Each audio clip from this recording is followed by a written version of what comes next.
first time here in Kyiv, what do you love the most in Ukraine? Borscht. Borscht? You love borscht? There's no doubt about it. Climate change is real. We have the science. We know it. Around with her. She's not the only one, because there are my brothers. Simply by browsing through different TV channels, you can hear many people using English as a lingua franca or ELF. A lingua franca is a language of communication between people who do not share the same first language. As English has become the most widely learned foreign language in the world, it has also become the most common lingua franca in communication between people from different language backgrounds. In fact, as non-native speakers have outnumbered native English speakers, most lingua franca interactions occur between non-native speakers of English.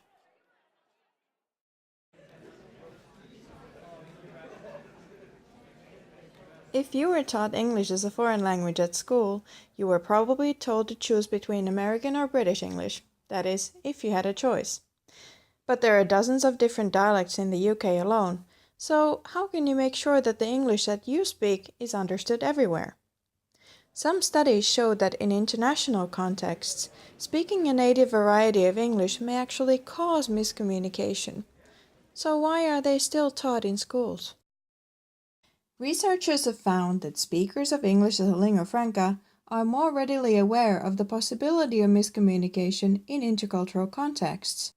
They will thus attempt to avoid problems of communication by, for example, paraphrasing or providing an alternative interpretation, by frequent comprehension checks or making sure that the listener has understood, by code switching or attempting to find a better word in another language, and by discourse reflexivity, for example, by introducing a new topic by stating it out loud.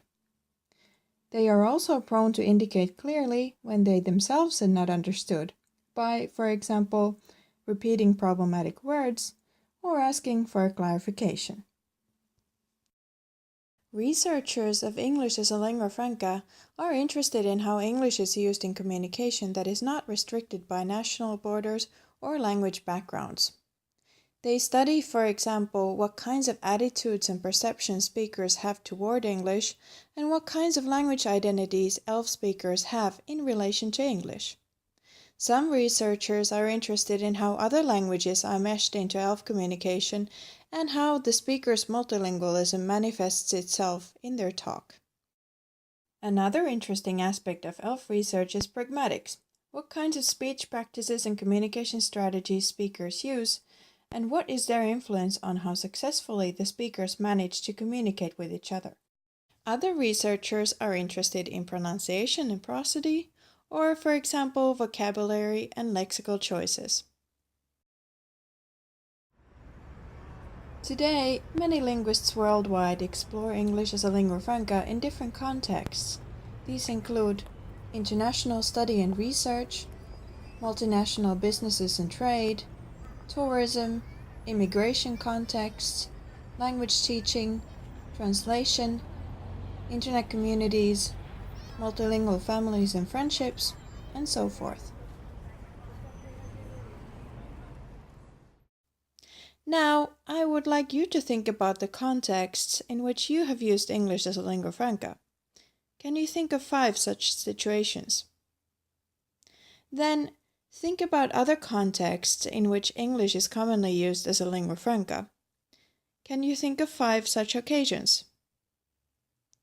When you have a list of 10 lingua franca contexts, choose one of them and think about 3 things that interest you in this specific context. What kinds of issues would you like to explore in this context and why? You can post your answers below or bring them to class. See you soon!